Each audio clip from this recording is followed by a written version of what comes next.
Bueno, vamos a entrar ahora a la última presentación, porque yo creo que hasta ahora hemos hablado de los temas del paisaje, hemos hablado de la cooperación, pero finalmente eso también se puede agregar valor. Perú tiene una reputación, Perú quiere tener una reputación en los temas orgánicos, sostenibilidad, más allá de los proyectos, los commodities lo pueden tener. Y nosotros tenemos una marca Cafés del Perú, que todavía no sabemos qué quiere comunicar exactamente, pero que tiene de alguna manera que alinearse. Y para eso necesitamos saber en dónde estamos parados en el mercado internacional, contra quién nos enfrentamos y sobre todo cómo mirar, si queremos ver el paisaje y el panorama del sector café en general.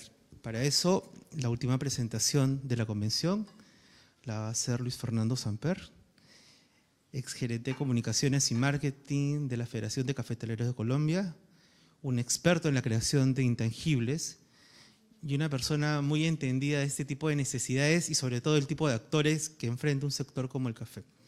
Los comentarios para esta última presentación van a estar a cargo del señor Iván Mifli. Entonces estamos un poco sobre la hora, entonces vamos a proceder, pero creo que vamos a ver la integración, por más que parezca disperso, entre lo que a veces se busca y cómo el mercado lo siente y cómo la realidad lo presiente.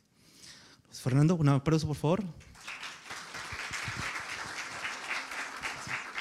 Gracias, David, gracias a la Cámara, al PNUD por la invitación para estar acá.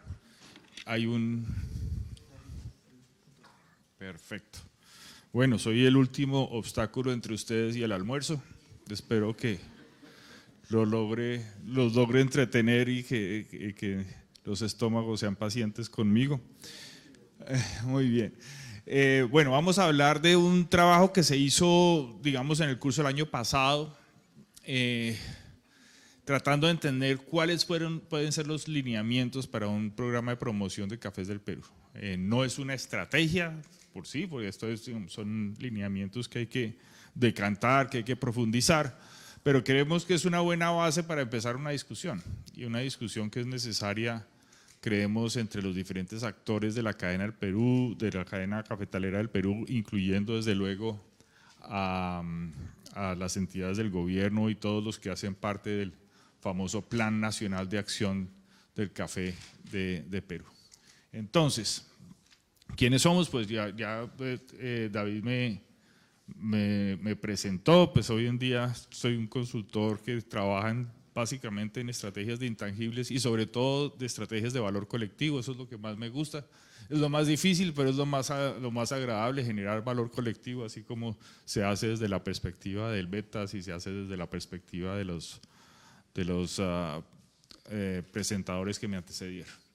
Y lo hemos hecho en diferentes productos, en diferentes sectores, en diferentes continentes, con el fin realmente de generar estrategias sectoriales, ya sea bajo denominaciones de origen de marcas colectivas o de gremios, incluso de asociaciones.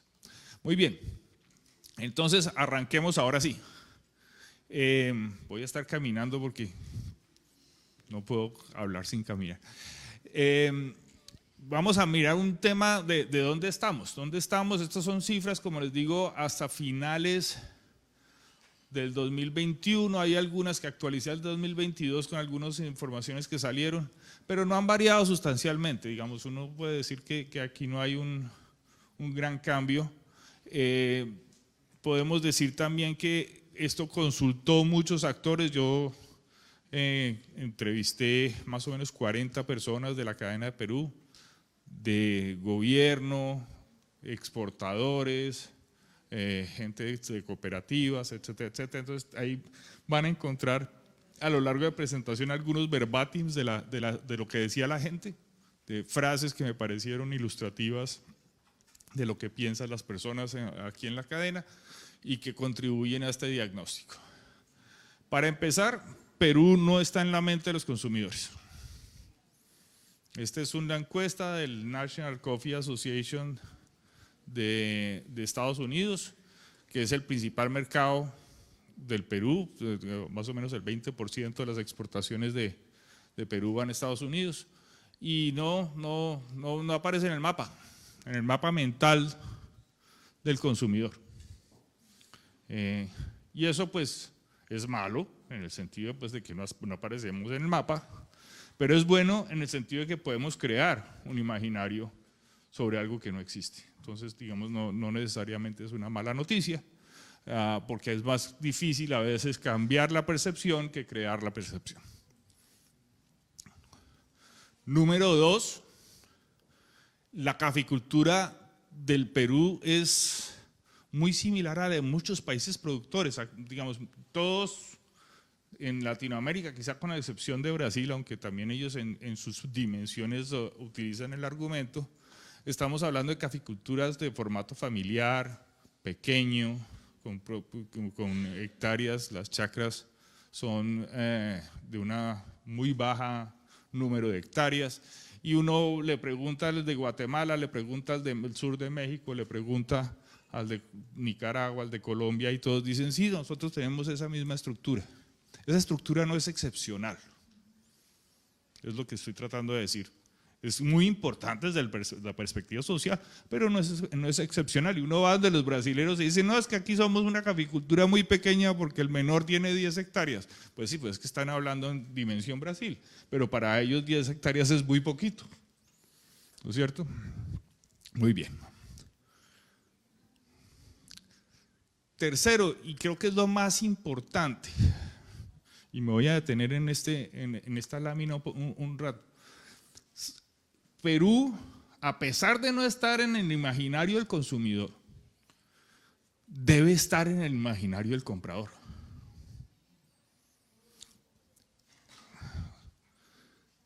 Ahora lo vemos en términos de lo que está creciendo el mercado, pero aquí Perú ya es el 9º productor mundial y es el 5º mayor productor de arábica.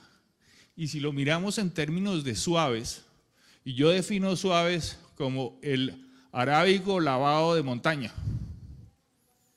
para diferenciar al arábico lavado de no montaña de Brasil. Y no es una cosa, digamos, que sea aleatoria la introducción de la montaña o no, sino que es que la montaña pues va con temperatura y la temperatura va con ciertos atributos de calidad, ¿no es cierto? Ahí hay un elemento que conduce a diferencias organolépticas. Pero entonces, uno mira la lista, entonces, Brasil, pues digamos la potencia mundial, Vietnam, digamos la potencia de robusta del mundo, Colombia, digamos que tiene un posicionamiento en los suaves de montaña, Indonesia es básicamente robusta, Etiopía es un gran productor pero con un gran consumo interno y con una senda de producción no tan clara, por llamarla de alguna forma, no ha crecido significativamente. Uganda es robusta, Honduras es la nueva estrella centroamericana y India, digamos, digamos más o menos estable, y aquí aparece Perú. Perú ha tenido unos años, digamos, relativamente estables. Creo que la cifra última que vi fue algo más de 4 millones de sacos, pero Perú, pues porque tuvimos problemas de roya, que pues, digamos la caficultura, digamos, está volviendo a arrancar, pero Perú tiene el potencial de volverse la nueva estrella de los suaves. ¿Por qué? Por productividad y por tamaño y por área. Y eso no lo encuentra uno tan fácil en Centroamérica e incluso tan fácil en Colombia, porque Colombia tiene unos serios problemas de mano de obra, de acceso de mano de obra, digamos, de arraigo de la gente en las plantaciones. Entonces, importante, si yo soy un comprador internacional de café verde y veo mi mercado de calidad creciendo, con los puntos de precios altos creciendo, yo no me debería dar el lujo de ignorar a Perú. Ese es como el mensaje que les quiero dejar. Aquí ustedes tienen una caficultura que tiene un potencial de dinamismo importante y de presencia en un segmento de mercado atractivo. Después podemos seguir en Guatemala, Nicaragua, etcétera, etcétera, pero el argumento se tiene desde la perspectiva de nuestra competencia. Muy bien, y estas son las cifras de crecimiento del mercado, esto es lo que ve el comprador, ¿no? Bueno, tuvimos un problema en pandemia, nos bajamos de 168 millones a 164, pero ya volvió a arrancar.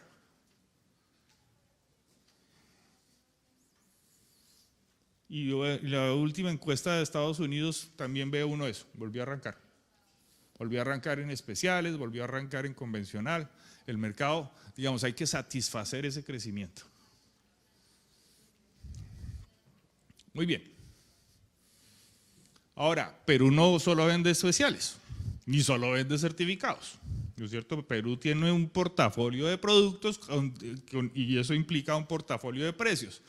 No nos detengamos en las cifras específicas porque estos son como los precios implícitos de exportación del año 2020 y digamos ya vamos en 2022, pero sí veamos que hay diferencias significativas en esos precios, porque son diferentes productos y esos diferentes productos implican obviamente diferente facturación, pero lo que queremos decir es que nosotros no somos solo alta calidad.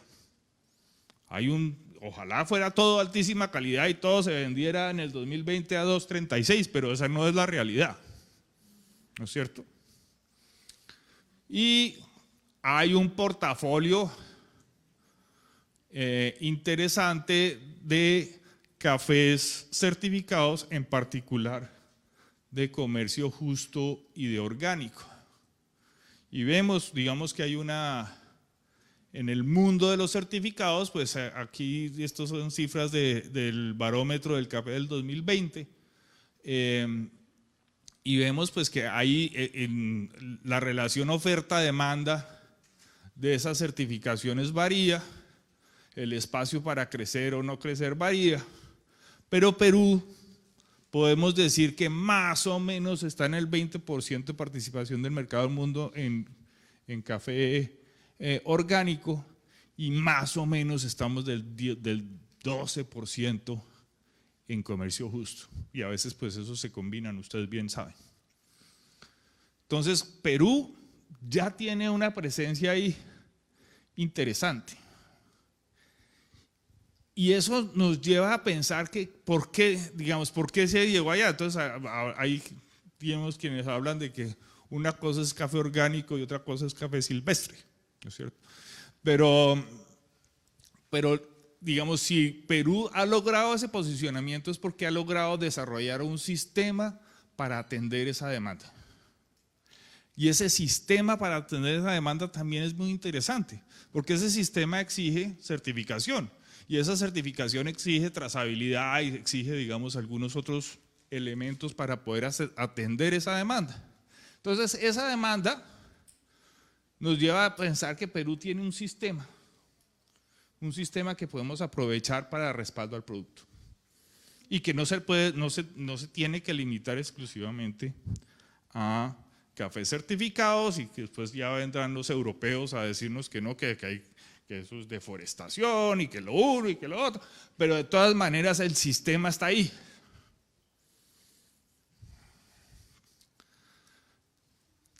Tercero, ¿quiénes son los actores en la cadena de exportación? Y básicamente hay un cambio que está relacionado con lo que les acabo de decir.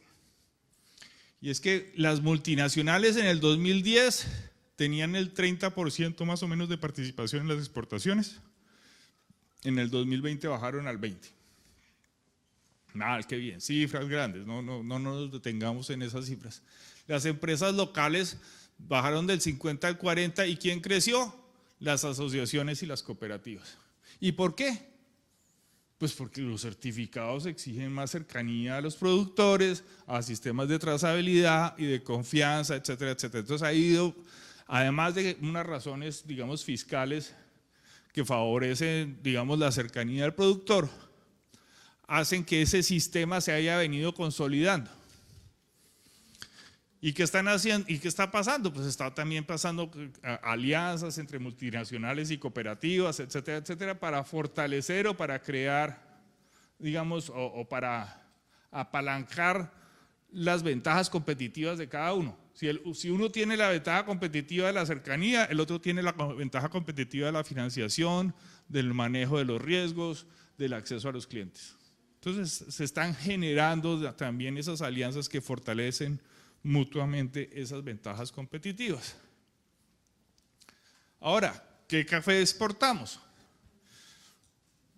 Relacionado con la lámina de precios que les mostré. Certificados más o menos alrededor del 20%, 18% hasta el año 2020. Creo que se va a bajar un poquito este año.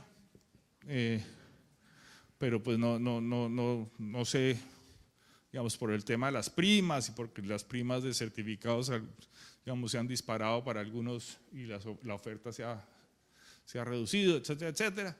Los de alta calidad, pues en escenarios de altos precios tienden a bajar un poco la participación de los de altísima calidad, pues porque el precio base es suficientemente atractivo como para esforzarse mucho más. Pero pues estamos hablando que máximo llegamos al 5%. Pobre, la gente que ve desde acá, pues obviamente no alcanza a ver esas cifras, entonces yo se las digo.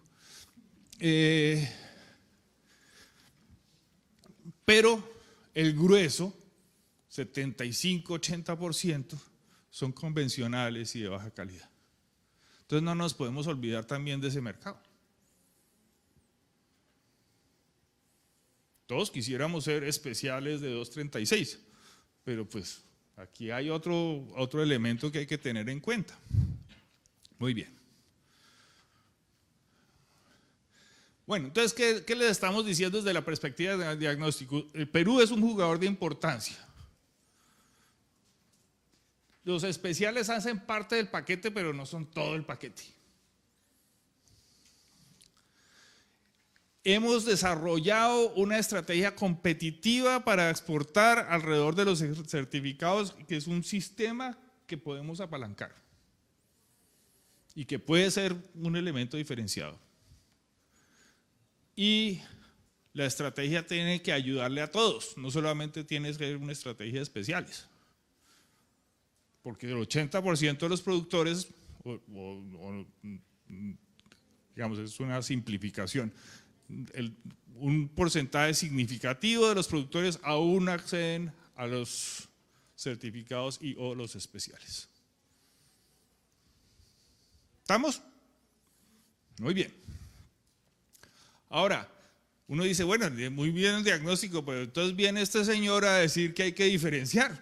¿Y por qué? Ya cuente que nos vamos a meter en eso. Cada uno por su lado mejor. O buscamos unos elementos comunes que nos ayuden a sobrepasar o a eliminar esos retos que tenemos de que la gente no nos conoce y que los compradores todavía no tienen a Perú como uno de sus orígenes principales. ¿Vale la pena o no vale la pena sentarnos a hablar de eso? Yo digo que sí, no por interés propio, sino porque me parece que sí. Yo pues de eso vivo además, porque yo creo que eso es importante generar valor colectivo. Entonces, en ese orden de ideas hay que acudir al gringo. Porque lo que no está escrito en inglés en una universidad por allá, no le creen a uno. ¿No es cierto? ¿Y el gringo qué dice? El gringo dice que la percepción es importante, que incluso los catadores de la tasa de excelencia, cuando van a catar y les dicen que están catando un origen, ya le bajan unos punticos. Por ser ese origen, por la percepción que tienen de ese origen. Lo hacen inconscientemente, no es que sean unos señores malos y que los tengamos que odiar ni nada, nos seguimos riendo de los chistes que nos hagan cuando ellos vengan. Pero es una realidad que la percepción genera, aún en los catadores profesionales, sesgos. Y nosotros tenemos que pelear contra esa percepción. Razón para diferenciar. Número 1. Y el origen importa. Entonces, digamos, estos son un ejemplo de trabajos académicos alrededor del café, pero pues hay trabajos académicos alrededor de otros productos que hablan de lo mismo. Entonces, ese es un Es una razón por la cual debemos diferenciar. Y debemos diferenciar con una estrategia donde nosotros seamos dueños del intangible que creemos, que es el segundo gran mensaje. ¿Qué es lo que no nos pueden quitar? ¿Qué es donde nosotros podemos definir las reglas y nadie más nos define las reglas? El origen. El origen sí no me lo quitan. Habrá muchas certificaciones, muchas diferentes formas de diferenciarse, pero eso no nos pertenece. No digo, no estoy en contra de las certificaciones, ni me faltaba. Si agregan valor, bienvenidas. Pero yo tengo que, si compito en orgánico, pues mi competencia son todos los orgánicos del mundo. En cambio, si posiciono Perú, pues soy Perú. Ahora, orgánico Perú, maravillosa combinación, pero primero Perú y después orgánico. Ahora sí voy por el agua. Muy bien, entonces también tenemos que ser cuidadosos en la forma como nos vendemos y el intangible que creamos.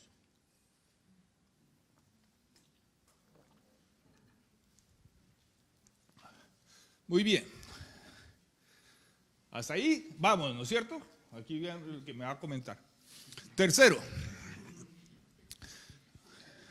¿a quién le queremos hablar?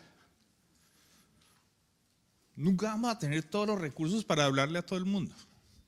Nunca va a haber la suficiente plata, ¿no es cierto? Entonces, ¿quién nos está comprando hoy en día? Y uno va a mirar, bueno, ¿cuáles son las exportaciones de café de Perú? Y resulta que tanto en tostado como en soluble la cifra es cero. Puede que no sea cero, puede que haya algunos ejemplos positivos de e-commerce, pero son marginales frente a todo lo que exporta Perú. Entonces eso nos lleva a pensar que el comprador de café verde es nuestra audiencia primaria y a quien tenemos que trabajarle para que cambie esa percepción. ¿Me puedo disparar a los consumidores? Sí, pero ese sí es un reto grandote y para eso la plata no me va a alcanzar fácil. En cambio, si yo defino muy bien mi audiencia, de pronto lo logro.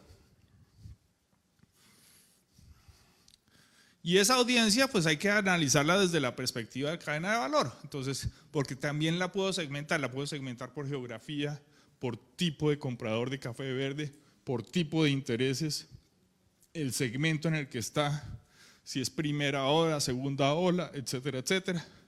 Digamos, hay que hacer una segmentación inteligente porque a todos los compradores de café verde no les voy a poder llegar fácilmente. Entonces, ¿quién les va a hablar? ¿Se lo devuelvo? Es que le van a tomar. ¿Quiere que yo salga o así? Muy bien. Entonces, el punto es, a los consumidores les hablan los tostadores y le hablan la gente de mercadeo de los tostadores. Pues yo tengo que alimentar de contenido a quien les habla a los consumidores porque a ellos les quiero llegar indirectamente, pero a los compradores de café son los que les tengo que cambiar el chip, ¿no? De la percepción. Y ahí, ¿quién les habla a ellos? Les hablan los exportadores, los traders internacionales, las cooperativas y asociaciones de productores que tienen relación con ellos, les habla PROMPERÚ. Esos son los interlocutores. Vaya y ponga de acuerdo a estos cuatro. ¿Funciona o no funciona? A estos cuatro. Que se alinee el discurso, que digan lo mismo, que sean consistentes y coherentes. Pues eso es lo que tenemos que definir en términos de la estrategia, porque todos estamos en el mismo bus. Tenemos que ponernos de acuerdo para dónde va el bus. Si no nos ponemos de acuerdo para dónde va el bus, pues entonces cualquier destino es bueno, ¿no es cierto? O cualquier bus es bueno. Muy bien. ¿Quiénes son los interlocutores desde la perspectiva de los exportadores?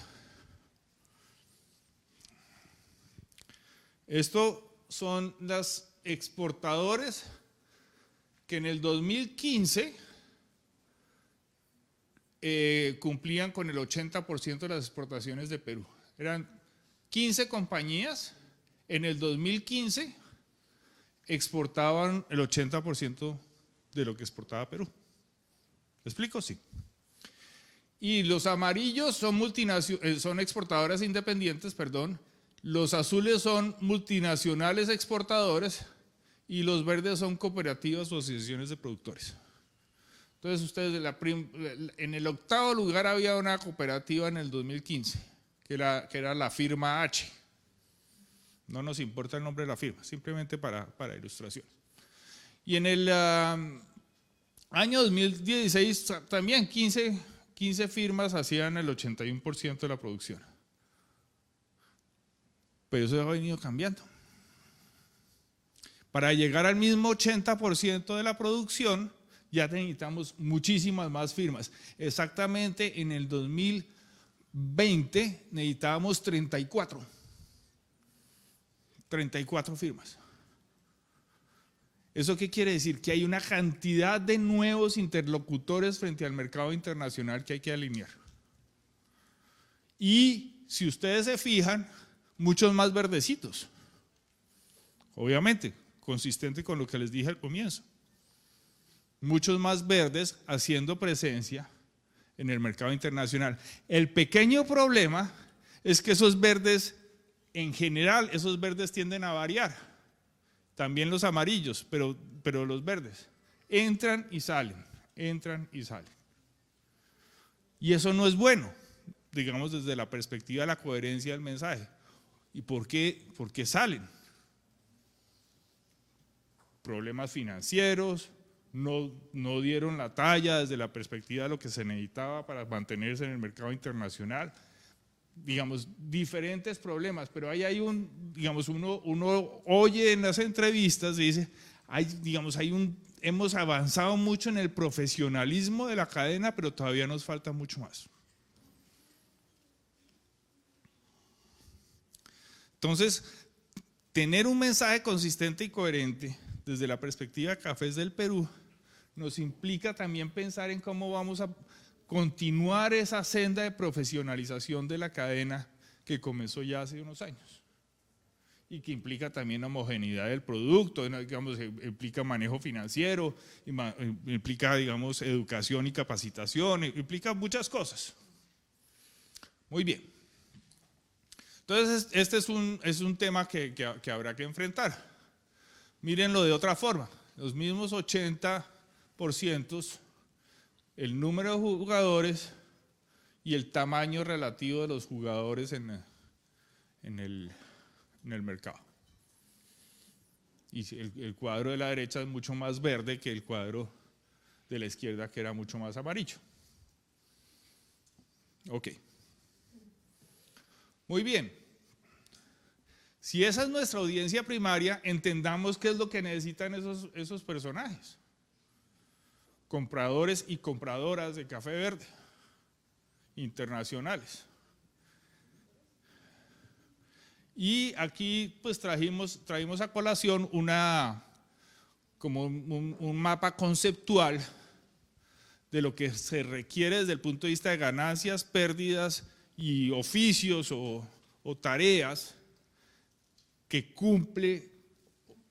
se cumplen desde la perspectiva de un comprador de café verde en el mercado mundial. Y eso va a variar en función del segmento donde ellos estén, desde luego. Este es los oficios y tareas que tiene un comprador de café verde en el mercado convencional o en el segmento convencional. Primero, consistencia en el producto. Porque es que eso lo tenemos que meter a la mezcla y me mata el de producción donde ese café llegue regularcito. ¿No es cierto? Me mata.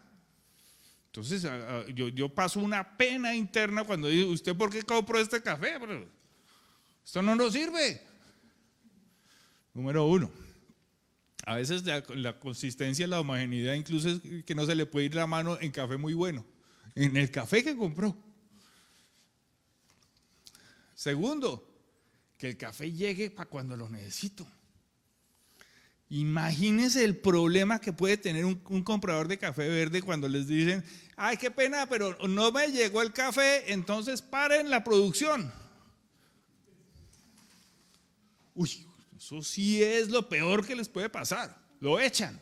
Al otro día lo echan, porque parar la producción es parar ventas. Parar ventas es no hay café en las góndolas de los supermercados. No hay café en las góndolas de los supermercados, le estoy dejando el espacio a la competencia para que ellos sí, para que los consumidores que consumían mi marca prueben la del vecino.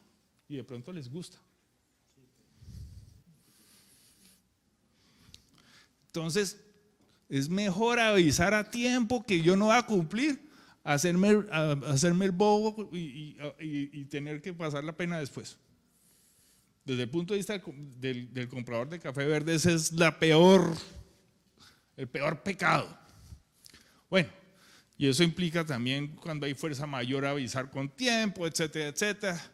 El profesionalismo, el sistema de respaldo del producto. Hay una cantidad de líneas de ganancias y pérdidas que uno tiene que entender de su cliente y que Cafés del Perú tiene que desarrollar para conquistar el corazón de ese individuo. No sé cómo se dice hoy en día, de esa individua también.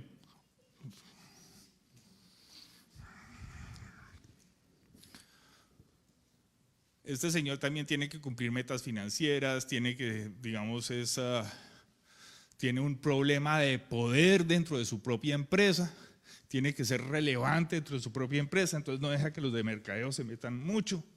Y cuando van a viajar los de mercado dicen, yo también voy, yo no los dejo ir solos. Muy bien. El de comprador de café verde especial tiene una lista más grande. Y ese hay que atenderlo con un contenido más complejo, más difícil. Y este entonces pide historias, ¿no es cierto? El anterior pide certificaciones, este pide historias. Y las historias tienen que ser emocionales y emotivas, pero a él no le gusta que se vengan tampoco los de mercadeo él es el dueño, protege su terruño dentro de la empresa. Hay que entender esos individuos, eso es lo que estoy tratando de decirles, para ser relevantes para ellos. Entonces, teniendo en cuenta esas necesidades y teniendo en cuenta lo que tenemos, uno puede decir, aquí hay algunos elementos para construir unos lineamientos que los podemos llamar pilares de diferenciación. Entendiendo, eso sí, que la calidad es condición necesaria pero no suficiente. Y que todos en todas partes del mundo van a decir, yo también tengo calidad. Necesita 80, yo también tengo 80. Necesita 83, yo también tengo 83. Entonces, ¿yo cuál 83 escojo? ¿Cuál 80 escojo? ¿Y por qué pago más por aquel que por este?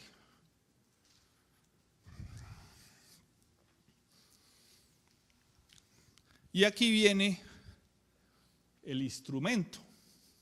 Ustedes han desarrollado un Plan Nacional de Acción del Café, que ahí está.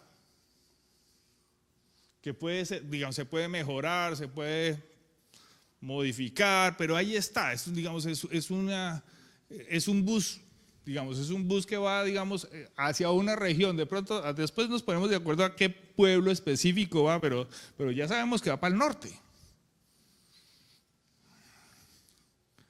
Y en ese Plan Nacional de Acción hay, digamos, una marca sectorial que es Cafés del Perú y Cafés del Perú Especialidades Únicas. Esa marca es un instrumento, no es una estrategia, es un instrumento. Es un instrumento para una estrategia que hay que afinar y que hay que desarrollar, una estrategia que tiene que articularse con muchas otras cosas. Pero si hay algo que les pido que no se olviden de esta presentación, es no confundir instrumento con estrategia. Estrategia es una cosa, instrumentos para la estrategia. Pero no porque yo cree una marca tengo estrategia. Ir y solicitar una marca en Indecopy, pues Nos inventamos un logo y lo metemos en Indecopy. Y ahora es la estrategia. Muy bien. Aquí. En este momento esas marcas tienen unos contratos de licencia que tienen, digamos, unos requisitos. Esos requisitos probablemente tendrán que ser revisados en función de lo que se desarrolle en la estrategia. Pero hoy en día existen unos, digamos, y no nos vamos a detener en lo que están o no están, pero de todas maneras hay que entender que la marca es un derecho de propiedad intelectual y uno tiene que ser usuario autorizado de una marca para poder usarla. Y eso implica, desde la perspectiva de Indecopy, firme este contrato de licencia y cumpla estas condiciones. Entonces, eso implica que hay reglas. Y qué bonito tener reglas si queremos una estrategia de diferenciación colectiva. Reglas mínimas, digamos, no reglas que nos limiten nuestra capacidad de libre emprendimiento, ni mucho menos, pero reglas para lograr llegar a donde queremos llegar. Bueno, entonces aquí hay el tema de las marcas sectoriales, etcétera, etcétera. Esto lo pueden consultar en peru.info. Ahí está todo. Muy bien. Entonces, teniendo todos estos elementos, pues ¿qué dice la gente? Nos falta un propósito, hay una idea de exponerse, exhibirse bajo un posicionamiento deseado.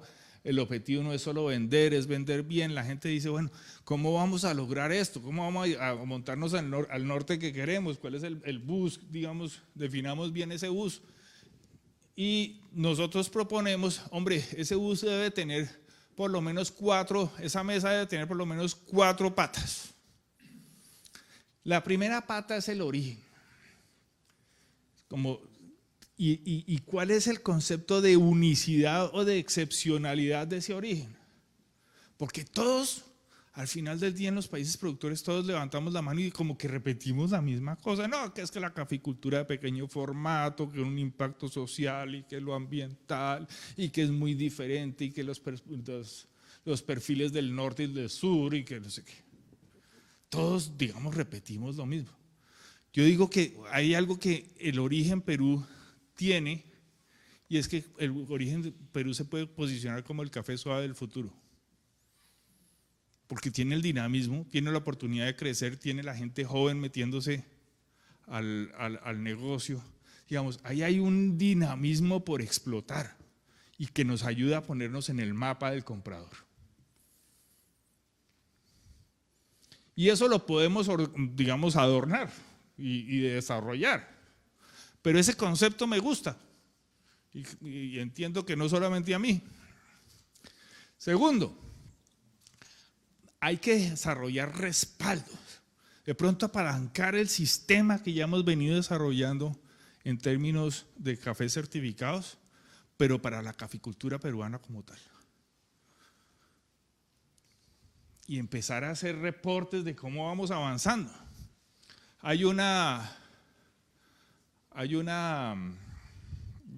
Yo lo repito, pues, y me disculpo por quienes me han oído esta historia antes. Hay una empresa de arrendamiento de autos en Estados Unidos que se llama Avis, que hace unos años, yo creo que todavía no tiene esa campaña, pero hace unos años decían, bueno, nosotros no somos ni los primeros del mercado ni los segundos del mercado, somos como los terceros o cuartos del mercado. Pero nuestro lema es, en inglés decían, we try harder. Nosotros nos esforzamos más. ¿No es cierto? Entonces, yo no soy el líder, pero yo soy el que más comprometido estoy. Qué maravilla de posicionamiento. Qué maravilla nosotros para demostrar dinamismo, para demostrar que yo quiero llegar allá, es yo me esfuerzo más. Y ese es el respaldo, digamos, alrededor del origen, ese es el respaldo que yo quisiera tener como comprador. No necesito comprarle al líder, necesito al que más se esfuerce, el que más futuro yo le vea, el que esté más comprometido con ese futuro.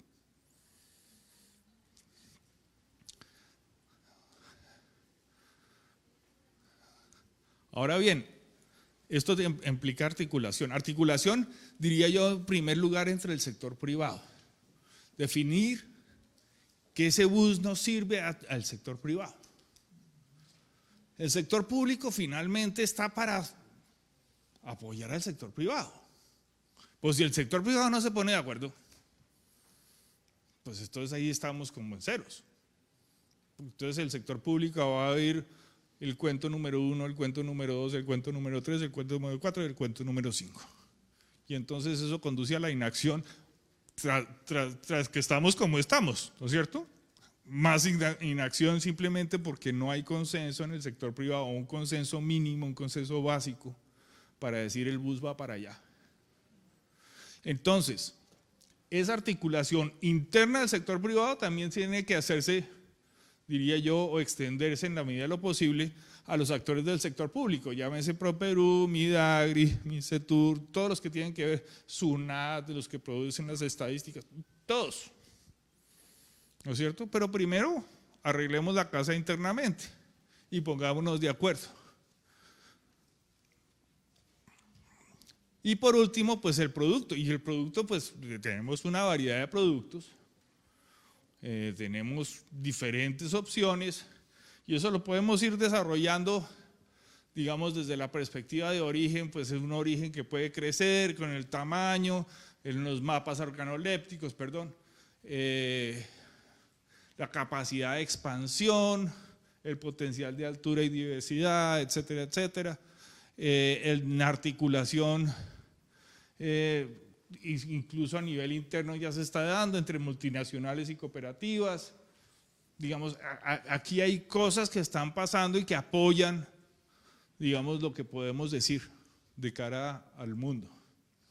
Hay que fortalecer las alianzas, hay que aprender a hablar y aprender a escuchar.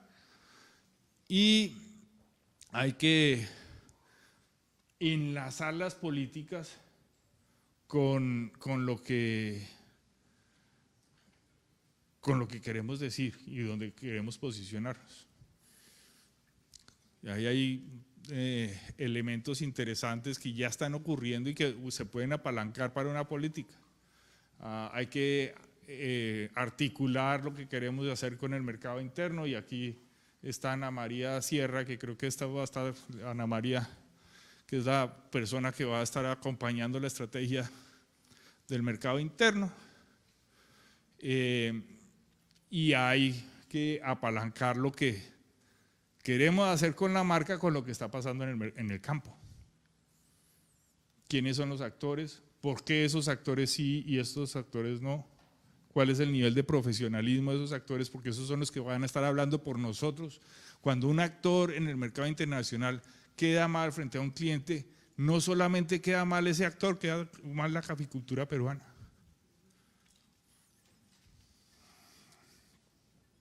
En producto, pues, diversidad, hay que unificar el discurso de la diversidad. Entonces, ¿cuántas zonas tenemos? 13 zonas, 17 zonas, 117 83 microclimas.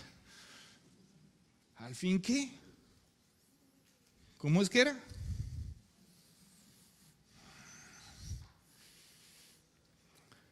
Sabemos desde la perspectiva de producto que tenemos algunas de las cosas que los consumidores están diciendo que les interesan en las encuestas.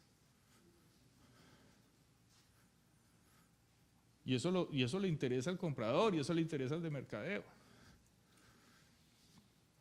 Y sabemos que hemos venido profesionalizando la industria. Ya estoy acabando. Que hemos venido profesionalizando la industria, pero hay que seguir en esa senda.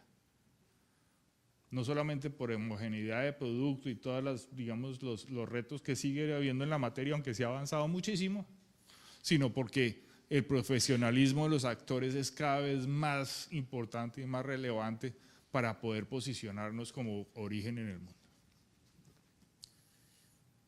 Y de 72 exportadores a 201 tostadores en los últimos 15 años, nos obliga a pensar en quiénes son los que van a hablar por la marca y quiénes no. Y cuáles son las reglas. Vuelve y juega. hay algunas, en términos de amarrar lo que pasa afuera con lo que pasa adentro, hay algunas iniciativas que pueden venir de certificadores o de programas del Estado que miden el grado de madurez de las organizaciones, que me parece interesante. Esto es algo que me facilitaron de Devida. Entonces los de Devida dicen, no, hay organizaciones que son incipientes, emergentes y ya consolidadas. Y de pronto ese tipo de graduación nos puede permitir entender quién debería hablar por la marca Cafés del Perú y quién no. Muy bien. Y esto pues se articula con un plan nacional que tiene, digamos, unas líneas de acción, que tiene unos actores y que esos actores, digamos, hay que involucrarlos para llegar a que estos lineamientos de verdad se vuelvan una estrategia donde continuamente los actores peruanos sean más respetados, no solamente por su café, sino por su accionar en el mercado. ¿Quién les va a hablar? ¿Cuál es el contenido que vamos a poder crearle a esos actores que están interactuando con el mercado? ¿Cuál va a ser, o cuál debería ser, desde la perspectiva del sector privado, el rol de PROMPERÚ en la creación de ese contenido? Cada videíto, digamos, ¿le sirve a PROMPERÚ Moscú o le sirve a los exportadores para qué? Muy bien, ¡ay! Bueno, esa era la última. Muchas gracias. Gracias, Luis Fernando. Sí, bueno, la idea era también que PROMPERÚ estuviera por acá. Debe estar llegando. Pero, a ver, invito a Iván Mifflin a hacer unos comentarios precisos, puntuales, ya estamos por terminar. Pero creo que ha sido importante, digamos, entender el contexto, cómo queremos plantearnos una marca B2B y no pensar que hablamos con el consumidor, porque sí, pues uno escucha cada mensaje que a veces obvia el auditorio. ¿Nos sentamos aquí? Tremenda responsabilidad, doble, porque soy el segundo obstáculo frente al almuerzo y además de comentar sobre la interesantísima presentación de Luis Samper. Bueno, muy rápidamente. Primero, claro, nos da un golpe señalando de que no estamos en el mapa mental y eso es importante, tener ese alerta en perspectiva. Sin embargo, nos dice que a pesar de que la caficultura no es muy diferente que el resto de América Latina, sin embargo, tenemos unas posiciones importantes, ¿no? Como café suave, como café, digamos, especial y en estos nichos de alta calidad y de certificaciones donde estamos destacando. Y bueno, ese es un tema que nos alienta, pero también que nos tiene que poner, digamos, algunas alertas. No solamente nos alienta, sino que nos debe alertar sobre ciertas cosas. Porque si bien es cierto, efectivamente, como bien dice Luis, tenemos una posición expectante en el mercado mundial del comercio justo en café y de digamos, de producción orgánica. Sin embargo, también tenemos algunas luces y sombras en este marco, ¿no? Hace poco el FIBE, el Instituto de Producción Orgánica Suizo, comentaba que el Perú es el primer exportador de dos cultivos permanentes más importantes, el primer exportador a Europa, café y cacao, ¿no? Después viene Etiopía, Ecuador, etcétera, en la categoría orgánico, ojo, en la categoría orgánico. Sin embargo, esas son las luces, pero las sombras son que encuentran trazas, ¿no? Y SENASA nos dice después que hay trazas en café, hay trazas en cacao y bueno, hay unas trazas también en otra media docena de productos que nos ponen alerta sobre que sí, la producción orgánica puede ser un tema fundamental, ¿no es cierto? Debe ser una base de diferenciación, pero también hay que tener, digamos, algo de alguna manera de cuidado, ¿no? Entonces es esto como esto de Hamlet, que algo huele mal en Dinamarca y entonces hay que mirar qué es lo que está oliendo mal en Dinamarca. Y para eso, digamos, es importante Bueno, el premio Consuelo, y eso, digamos, lo podemos comentar. Senasa comentaba que si bien es cierto tenemos trazas de químicos en algunos productos como café y cacao, sin embargo, esas trazas de químicos no rebasan los límites máximos permisibles de esos químicos. Entonces, ese es el premio Consuelo, digamos. En otras palabras, ese café, ese cacao, ese café sobre todo, que es, digamos, no cumplen las normas orgánicas, puede cumplir las normas convencionales, y claro, tampoco hay que, digamos, no considerar este sector convencional, y eso también es que haría también el comentario al respecto de Luis al respecto, sobre estos temas, ¿no?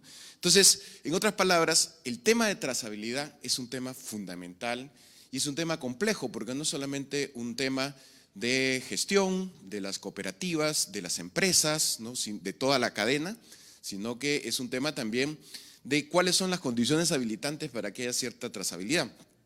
La Cámara ha hecho un tremendo esfuerzo, por ejemplo, por lograr información, ¿no?, que creo que es uno de los temas que se levanta desde paisajes y desde aquí también de esta presentación que está haciendo nuestro amigo Luis. Entonces, creo que es un tema importante la información que existe del mercado y la información georreferenciada. Y también ahí nos tenemos que mirar cuáles serían el rol, ¿no?, para que pueda haber trazabilidad de esas condiciones habilitantes, ¿no?, para hacer georreferenciación de territorios y que podamos tener alguna información, digamos, confiable de que estas zonas son realmente orgánicas y tienen condiciones adecuadas.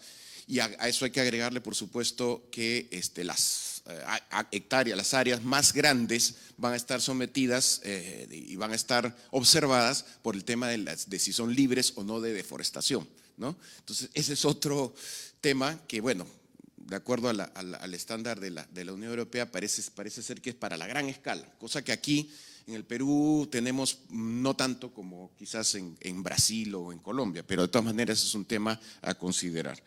Entonces, creo que ahí tenemos que mirar, y esto es una tarea del Estado y del sector privado y de las cooperativas, buscar las condiciones para que la calidad se base en trazabilidad, y eso supone, como digo, condiciones habilitantes, ¿no?, que creo que sería interesante que se pueda comentar.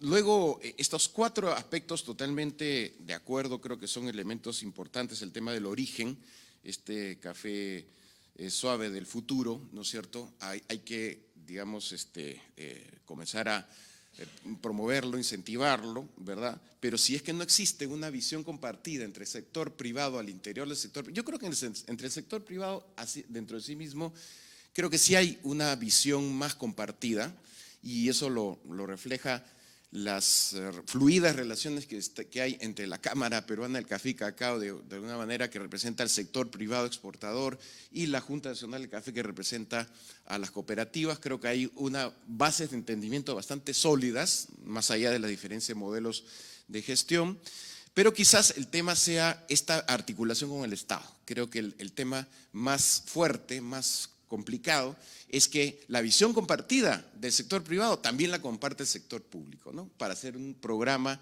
y hacer que estos lineamientos de política de promoción del mercado externo sean importantes. Entonces, por eso creo que el tema fundamental es desarrollar el capital social de alguna manera y promover esta mejor articulación y que el sector público entienda que también el sector privado tiene muchas cosas más que decir de las que cree, ¿no es cierto?, sobre esta visión compartida sobre el rol de la caficultura.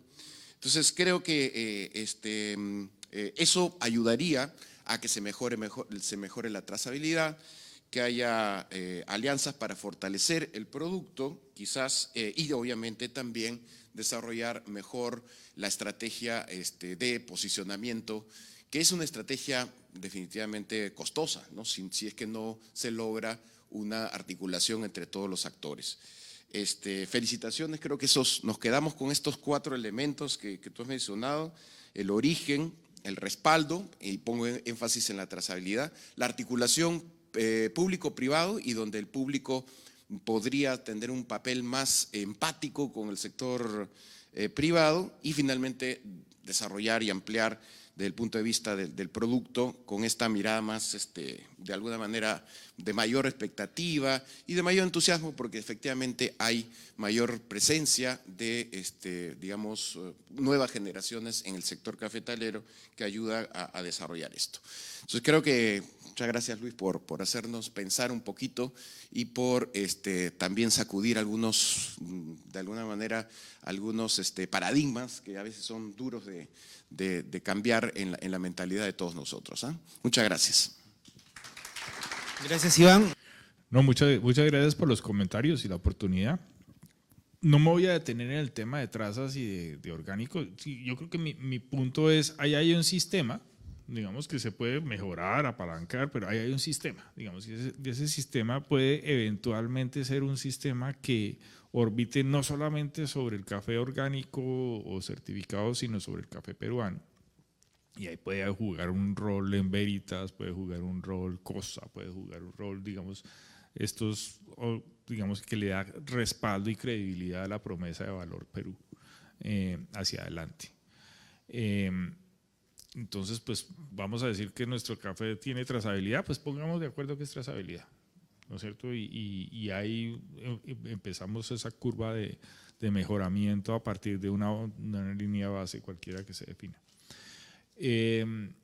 Sobre los temas de articulación, pues yo creo que sí, yo noto que hay una muy buena relación, digamos, formal entre las organizaciones, pero que hay que profundizarla, y hay que profundizarla sobre acuerdos específicos que den paso a un diálogo más sustantivo con el sector público. Entonces, pues sí, digamos, aquí nadie le levanta la voz a nadie, eso está maravilloso, pero hay que hacer las cosas. Entonces el liderazgo está ahí para tomarlo, y ese liderazgo